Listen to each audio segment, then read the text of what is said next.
지난 주간에 전화를 한 통 받았습니다.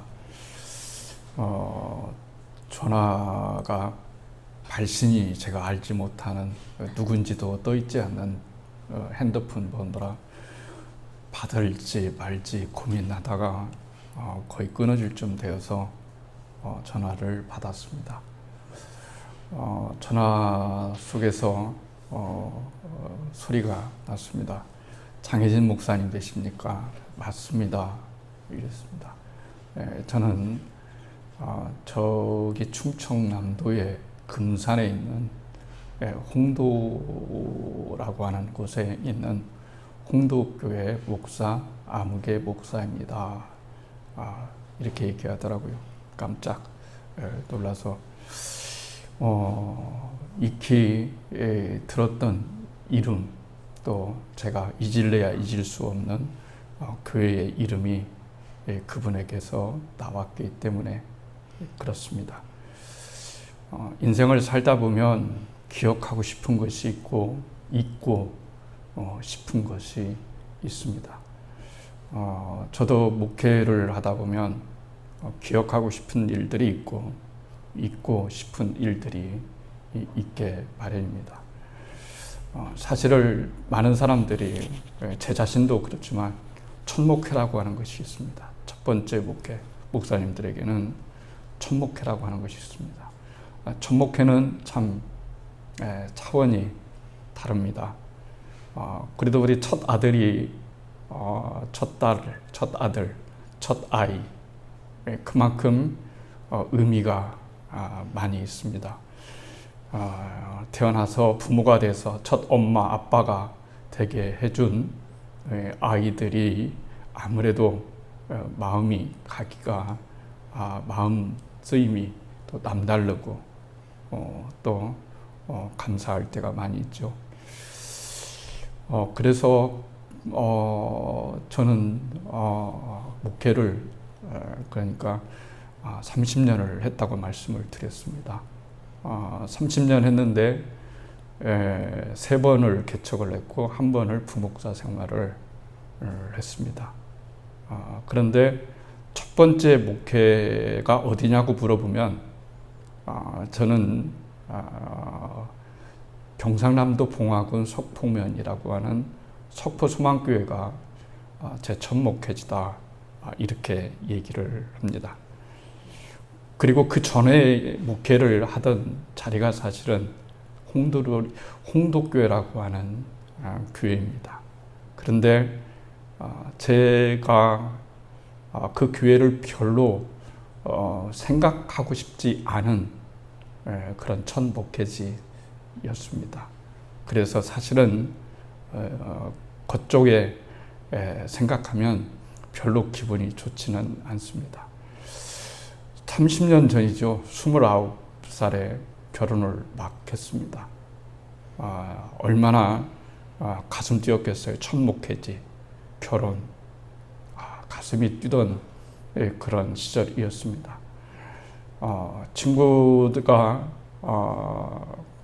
목회지를 그쪽 교회에 가려다가 더 좋은 자리가 생겨서 그쪽을 간다고 약속을 했는데 갈 사람이 없어서 고민을 하고 있는 상태에서 제가 그 친구에게 그러면 그 자리를 제가 가겠다 이렇게 말을 했습니다. 그 교회는 아직 교회에 세워지지도 않았고 교회 건물도 있는 것이 아니었습니다. 그런데 그냥 그때만 하더라도 저는 뭐 지금도 마찬가지지만 별로 대상을 따지지를 않았습니다. 그것이 하나님께서 보내신 곳이라면 또 하나님이 함께 하신 일이라면 그 자체가 행복이었고 기쁨이었고 나의 삶의 일부였고 전부였을 그 당시입니다. 이야기는 이렇습니다. 어떤 나이 지극한 사람이 예수를 믿게 되었습니다. 그리고 은혜를 받았습니다. 거듭났는지 안 거듭났는지는 저는 지금도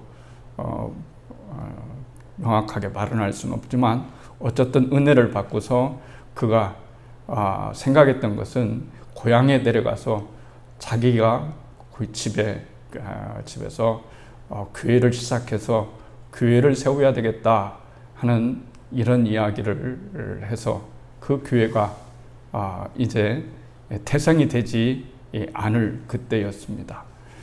그때에 이제 많은 사람들을 찾았습니다. 그런데 그때 당시만 하더라도 아무리 옛날 시절이라 하더라도 아무것도 갖춰주지 않는 그곳을 선뜻 간다는 게 쉬운 일이 아니었죠. 그래서 제가 처음 만나서 여기에 제가 오겠다고 말을 했습니다. 김아무개 집사님이었습니다. 저는 참 순수하게 생각했습니다. 은혜 받고서 얼마나 은혜를 받았으면 자기 집 앞에다가 교회를 세우려고, 마당에 세우려고 이럴까, 이렇게 생각을 하고 기쁜 마음으로 거기에 갔습니다.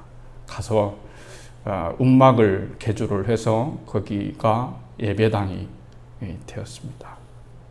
작고 냄새나고 불편하고, 그렇지만 그 마을에 교회가 세워졌다고 하는 그 사실에 너무나 벅찬 감동과 감격이 있었습니다. 이제 며칠 안에 감리기로 이제 등록을 해야 됩니다. 그런데 그때 당시에는 30년 전이라 자가용이 별로 없을 때였습니다. 봉구차도 귀할 그때였습니다.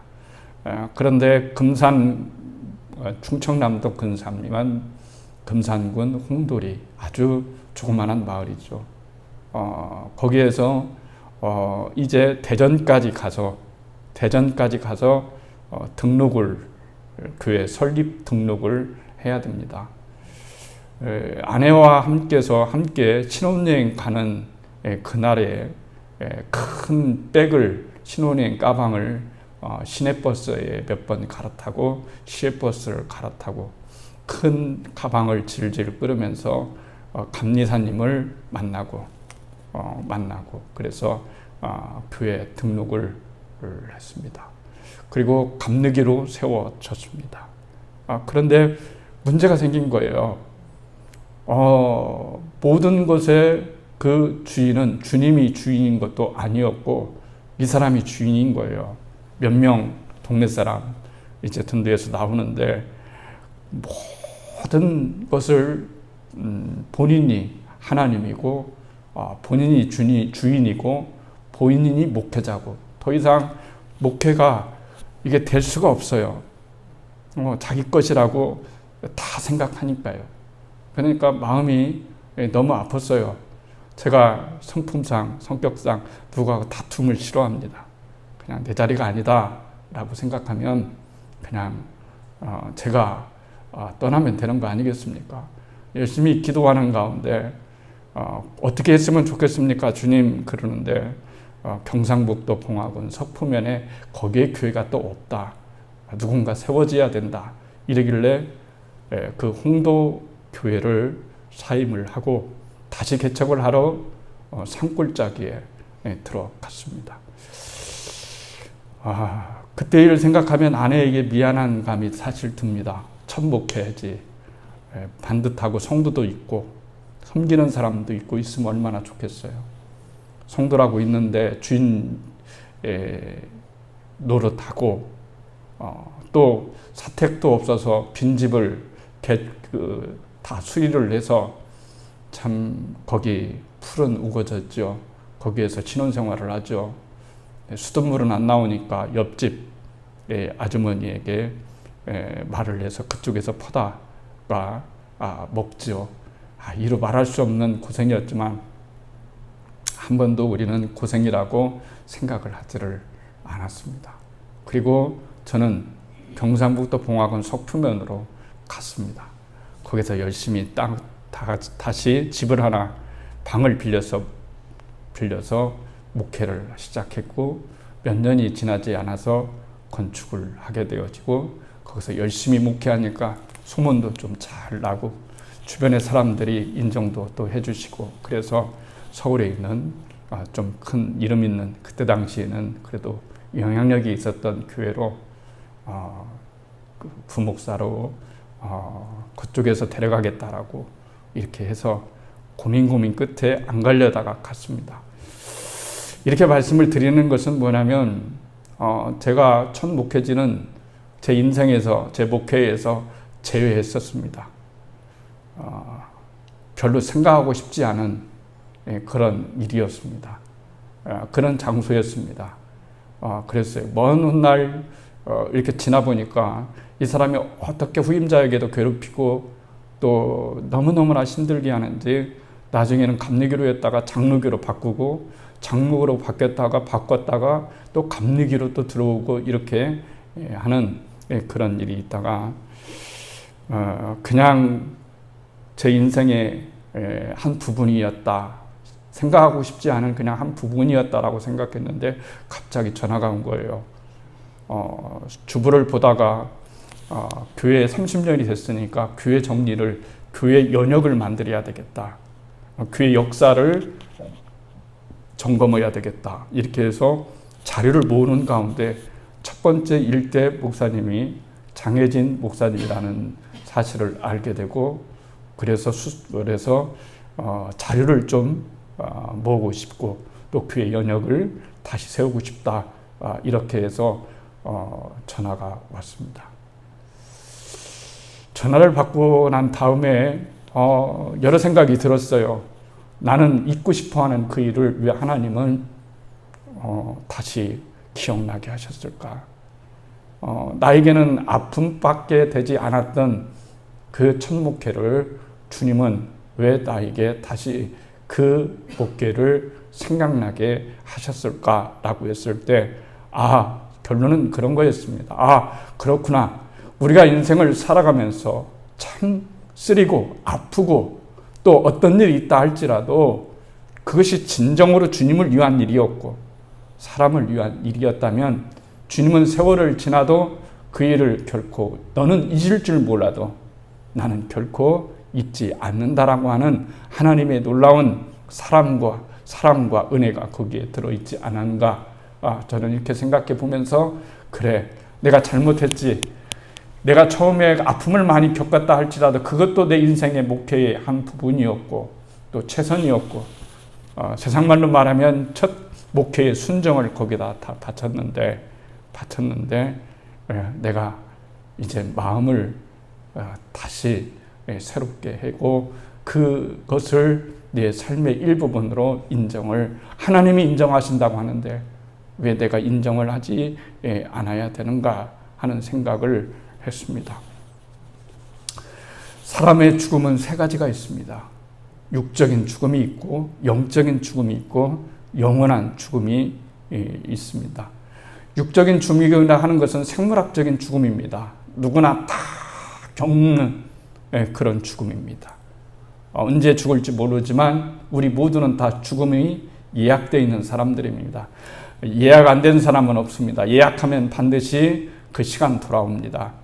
그렇기 때문에 인간은 죽을 수밖에 없는 그런 존재이다라고 하는 것을 우리는 생각할 수 있습니다. 육적 죽음입니다. 하나는 영적 죽음입니다. 육적으로는 살아있는데 영적으로는 죽었어요. 영적으로 죽었다는 것을 달리 어떻게 말할 수 있을까요? 하나님과의 단절, 관계 단절을 의미합니다.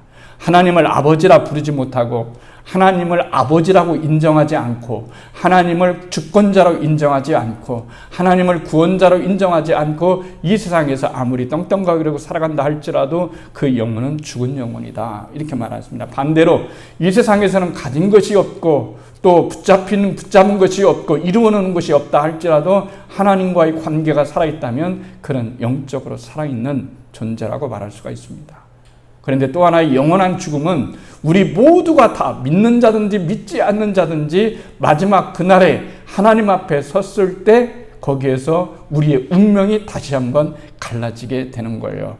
그래서 하나님을 믿고 예수 그리스도를 믿는 자는 영생을 얻겠고 그리고 하나님을 외면하고 그리스도를 외면했던 그 사람들은 결국은 영원한 형벌에 빠지게 되는데 이것이 결코 죽지 않는 죽어도 죽을 수 없는 그런 죽음, 죽어도 죽을 수 없는 이 죽음, 지옥에서의 죽음이다. 이렇게 말을 할 수가 있습니다. 주님께서 오늘 본문에 읽어보면 너무 감동적인 얘기를 하고 있습니다. 구원에 대해서 생각하는 사람이라면 이 본문이 우리에게 얼마나 감동적이고 얼마나 귀한 말씀인가 하는 것을 보는데요. 내가 저희에게 영생을 주노니 영원히 멸망하지 않을 것이요. 그렇습니다. 우리는 받았습니다. 뭘 받았냐면 영원한 영생을 받은 사람들입니다. 우리가 아무것도 가진 것이 없는 것처럼 느껴져도 실상은 우리들에게 이 세상에서는 돈 주고도 살 수 없고 그 어떤 것도 살 수 없는 그런 영생에 있어서 그 영생을 우리에게 주셨어요. 우리가 예수 그리스도를 믿는 그 순간, 예수 그리스도를 믿고 거듭나고 하나님의 자녀가 된 그 순간에 하나님은 나의 과거를 가져가시고 과거의 죄를 가져가시고 현재의 죄를 가져가시고 미래의 죄를 가져가시고 그 가져가시고 난 다음에 우리들에게는 무엇을 주셨냐면 영생을 주셨다는 겁니다. 그래서 하나님께서 주신 영생은 어떻게 했습니까? 결코 빼앗길 수가 없는 거예요. 잃을 수가 없는 거예요. 이거 얼마나 여러분 중요한 겁니까? 우리 인생을 살다 보면은 잃어버릴 때 많고 귀한 것, 우리가 도난당할 때도 있지만은 영생만큼은 하나님이 우리에게 주시는 영생만큼은 구원만큼은 결코 누구도 빼앗을 수가 없다. 뺏겨질 수가 없다는 것이 주님께서 우리들에게 말씀하신 바예요. 우리가 잘났다고 해서 영생을 받는 것도 아니고 우리가 못났다고 해서 영생을 빼앗기는 것이 아니라 하나님께서는 우리에게 주시고 빼앗고 주시고 빼앗고 이건 인간이 하는 거예요. 줬다가 빼앗고 줬다가 빼앗고 이건 인간이 하는 일입니다. 그러나 하나님은 한 번 주시면 결코 이 영생을 빼앗지 않는다라고 우리에게 말씀해 주시는 거예요. 그것뿐만 아니고 빼앗을 자가 없는 거예요. 사탄과 마귀와 세상의 시험과 낙심과 절망과 이런 모든 것들은 우리로 하여금 우리에게 주신 그 귀한 영생을, 그 구원을 뺏으려고 하지만 그러나 그 영생은 누가 가지고 있냐면 하나님께서 그것을 우리에게 주시고 우리를 붙잡고 계시기 때문에 결코 그 영생을 빼앗길 리가 없다는 사실을 우리들에게 말씀해 주시는 거예요. 저희를 내 손에서 빼앗길 자가 없느니라. 저희를 주신 데 아버지는 만유보다 크시니 그랬습니다. 만유보다. 이 세상의 그 어떤 것보다 크시니까 하나님은 나에게 주신 놀라운 은혜와 구원과 은총과 이 놀라운 축복들을 빼앗을 수가, 어떤 것도 빼앗을 수가 없다라고 하는 것이 오늘 주님께서 우리들에게 주시는 그런 마음이라고 말할 수가 있습니다. 시편 3편 1절과 2절을 보면 이런 말씀이 나옵니다. 여호와여 나의 대적이 어찌 그리 많은지요. 대적이 너무 많아요. 나의 대적이 어찌 많은지요. 일어나 나를 치는 자가 많소이다. 나를 괴롭히고 나를 치고 넘어지게 하고 절망적이게 하고 불행에 빠뜨리고 죽음에 빠뜨리려고 하는 사람들이 너무너무 많다는 거예요. 이렇게 많습니다. 많은 사람이 나를 가르쳐 말하기를 저는 하나님께 도움을 받지 못한다 하나이다 이렇게 말하는 거예요. 이런 말을 들을 때 얼마나 인생에 깊은 상처가 되겠어요. 넌 하나님께 버림받은 자야. 넌 하나님께 버림받은 자야. 너는 결코 하나님의 구원을 입지 못하는 자야. 너는 하나님께 벌받은 자야. 하나님이 너를 이제는 치셨어. 하나님이 너를 제하기로 작정을 하셨어. 라고 사방에서 나로 하여금 계속해서 공격이 들어올 때 이제는 그것이 계속 지속되어지면 어떤 일이 생겨날까요? 남들이 말하지 않아도 내 속에 있는 나, 또 하나의 나가, 원치 않는 또 하나의 나가, 자아가 나를 계속해서 공격하면서 그래 나는 버림받은 자야. 나 같은 쓸모없는 존재는 어떻게 살아갈 수가 있겠어. 이렇게 계속해서 나를 공격하는 자가 많다는 거예요. 왜 이 시편이 나왔을까요? 아시는 것처럼 이 시편을 기록한 사람은 다윗입니다. 다윗이 누구입니까? 하나님의 사람 아닙니까? 그렇게 다윗이 큰 실수와 실패를 했어도 하나님은 그를 용서해 준 사람이 아닙니까? 그리고 자랑스럽게 내가 어떤 사람에게든지 어떤 세대이든지 자랑스럽게 꺼내어서 얘기할 만한 그 이름이 있는데 다윗이다 라고 하면서 하나님은 다윗 계약을 다윗과 맺으시고 그 후손과 맺지 않았습니까? 그런데 이 다윗이 지금 이런 낭패에 빠져 있는 거죠. 절망에 빠져 있는 거죠. 절망에 빠져 있는 겁니다. 얼마나 이 말씀이 여러분 이 다윗을 힘들게 할까요? 나의 대적이 너무 많아요. 나를 죽이려 하는 자들이 너무 많아요. 그것까지는 상관이 없어요. 그런데 많은 사람들이 이르기를 너는 하나님께 쓰임을 받지 못한다. 너는 버림받았다라고 수근수근거리는 그런 얘기를 들었을 때, 그런 느낌을 받았을 때, 그런 소리를 들었을 때 얼마나 절망적이겠냐는 거예요. 그렇죠? 이 이야기는 어떻게 해서 이런 시편이 저기겠을까요? 아시는 것처럼 그 아들 압살롬이 그를 반역할 때 지은 시예요. 그의 충직한 신하가 반역한 것이 아니고요. 그를 괴롭혔던 대적이 반역한 게 아니고요. 자기가 평생에 길렀고 가르쳤고 사랑했고 정말 모든 것들을 다해서 진정으로 아꼈던 이런 압살롬이 아버지를 대적하고 아버지를 배신하면서 아버지를 죽이고 내가 정권을 잡겠다고 이런 상황이 있을 때에 다른 사람이 볼 때에 그 사건을 어떻게 해석하겠냐는 거예요. 아버지가 아들을 저렇게 죽이려고 하는데 저 다윗 봐봐. 분명히 하나님께 버든발인 것이 분명해. 이런 거예요. 그렇지 않으면 저런 일이 어떻게 감히 일어날 수가 있겠어? 벌벌 떨면서 살아야만 됐던 다윗. 그리고 도망쳐야만 했던 다윗. 너무나 급박해서 어떤 것을 챙길 수도 없이 옷도 제대로 못 입고 신발도 제대로 못 신은 채 도망을 가야만 했던 이 압살롬의 모습을 바라보면서 사람들은 그를 위해서 기도한 것이 아니고 그를 비방과 비난으로 몰아넣었다는 것이 바로 이 본문이 가지는 우리들에게 말해주는 그런 이야기 중에 하나예요. 얼마나 심란하겠습니까? 평상시에는 내가 어려움에 빠지지 않았을 때는 그렇게 가깝고 그렇게 친근하고 그렇게 대했던 많은 사람들이 이제는 갑자기 얼굴을 바꾸면서 태도를 바꾸면서 봐봐, 너는 하나님께 도움을 받지 못한 자야 라고 하는 말은 너는 하나님께 버림을 받는 자야 그런 겁니다. 그런데 더 많은 것은 뭡니까? 많은 적들이 나를 죽이려 한다.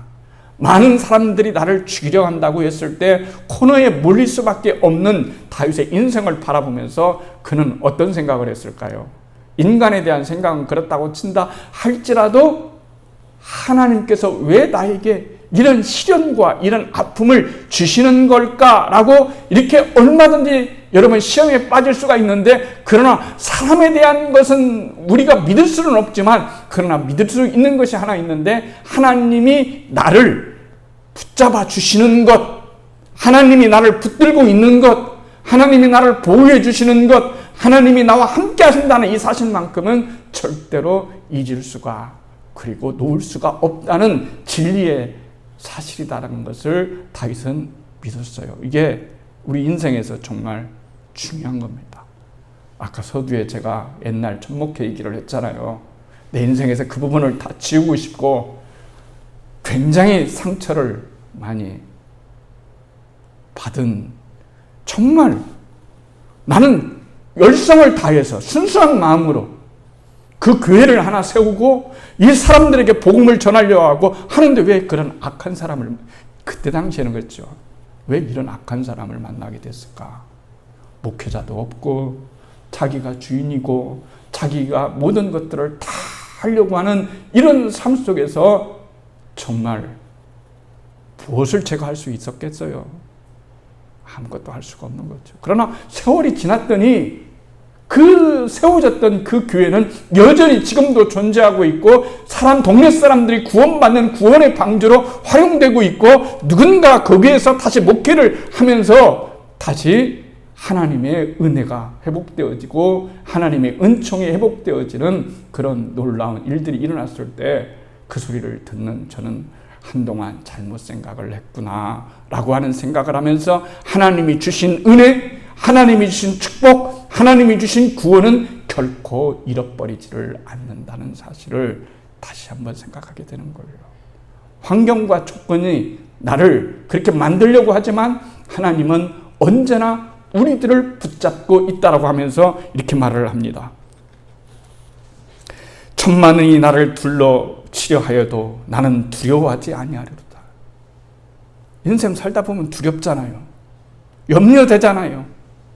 여러 가지 사건들이 여러분 나를 향해서 돌진하고 있잖아요. 그러니까 다윗도 마찬가지인 거예요. 천만인이 나를 둘러친다 할지라도 주변이 천만인이 나를 죽이려고 하는 적들이 한 명도 아니에요. 두 명도 아니에요. 세 명도 아니에요. 한 명이 적만 있다기도 그렇게 힘든데 여러분 천만인이 그만큼 많다는 얘기죠. 주변이 다 자기를 죽이려고 하는 사람밖에 없어요. 조롱하는 사람밖에 없어요. 위로하는 자는 별로 없어요. 다 너는 하나님께 도움을 받지 못하는 자다. 하나님의 은혜는 너에게 떠났다라고 이렇게 말한다 할지라도 다윗은 그 말에 흔들리지가 않아요. 저들의 눈빛에서 저들의 입술에서 나를 치려하고 대적하게 하고 하나님과 멀어지기만 하게 하는 그런 소리와 그런 모습이 보인다 할지라도 다윗의 신앙의 강점은 그런다 할지라도 하나님과의 나와의 관계는 여전하다. 하나님과 나와의 관계는 결코 끊어낼 수가 없다라고 하는 겁니다. 그러면서 이렇게 말합니다. 내가 누워 자고 깨었으니 여호와께서 나를 붙드심이로다 그랬습니다. 깨어 잔대요. 깨고 잔다. 여러분, 사람이 속상하고 절망적이고 어렵고 그러면 무엇부터 일어나는 걸까요? 밥맛이 없어지고요. 그 다음에 또 따라오는 것이 잠이 안 와요. 잠자려고 해도 잠이 오지 않아요. 별 생각이 나를 다 괴롭히기 때문에 이 생각하면 심란하고 저 생각하면 너무나 심란하고 너무 아픈 거예요. 그런데 천만인이 나를 둘러친다 할지라도 하나님이 왜 나를 이렇게 만드셨나, 왜 이런 위기에 빠지게 하셨나라고 하는 거에 대해서는 별로 중요한 문제가 아니에요. 중요한 것은 뭐냐면 천만인이 나를 둘러친다 할지라도 하나님이 나를 만유보다 크신 세상의 그 어떤 것보다 크신 하나님의 사랑이 나를 든든하게 붙잡고 있기 때문에 내가 어떤 상황에 있다 할지라도 결코 나는 하나님의 구원을 잃지 않고 은혜를 잃지 않는다는 것이 다윗의 믿음이었어요. 다윗의 믿음이었습니다. 내가 누워 자고 깨었으니 여호와께서 나를 붙드심이로다 그랬습니다. 하나님이 나를 붙드신다는 것이 중요한 겁니다. 사건이 있다는 것이 중요한 것이 아니라 하나님이 나를 붙드시고 있다는 것이 중요합니다. 천만인이 나를 치려고 한다는 것이 중요한 것이 아니라 하나님이 나를 붙드시고 있다는 사실이 여러분 중요합니다. 내가 원치 않는 일이 일어났다고 하는 것이 중요한 것이 아니라 내가 원치 않는 일이 일어났다 할지라도 하나님이 나를 붙드시고 계시다고 하는 것이 정말로 중요합니다. 하나님이 나를 붙드심이로다 그랬습니다. 하나님의 손은 전능하신 손이요, 은혜의 손이요, 생명의 손이요, 기적의 손이시다. 이렇게 말씀을 하고 있는 겁니다. 오늘 본문은 우리들에게 이렇게 말합니다. 내가 저희에게 영생을 주었으니 영원히 멸망하지 않을 터이요. 우리는 망할 수 없다는 얘기입니다. 우리는 결코 망할 수 없다는 얘기입니다. 하나님이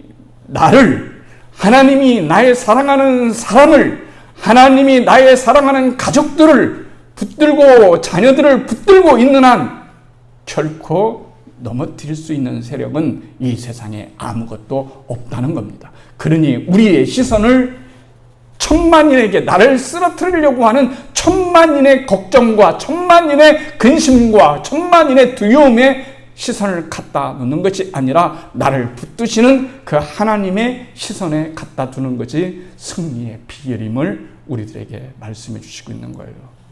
결코 하나님이 나를, 우리를 이렇게 붙들고 있는데 결코 누구의 손에서도 하나님의 손에서 우리를 빼앗을 자가 하나도 없다.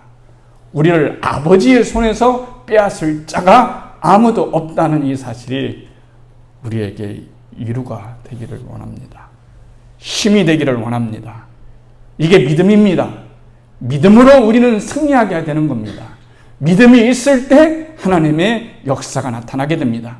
지금은 희미하게 보이지만 그때는 자세하게 하나님의 놀라운 뜻과 섭리를 보게 될 것입니다. 모든 것이 합력하여 선을 이루는, 서두에 제가 말했던 첫 목회지에서 많은 상처와 아픔이 있었다라고 생각했는데 세월이 30년이 지나니까 그것이 하나님께서 받으시는 하나님의 놀라운 그런 섭리요, 은혜요, 사랑이요, 상급이요, 은총이었다는 사실을 기억하게 해주시는 하나님의 놀라운 은혜가 여러분의 인생, 우리들의 인생에 언제나 함께 자리하고 있다는 사실을 결코 잊지 않는 우리가 되기를 주님의 이름으로 축원을 드리겠습니다.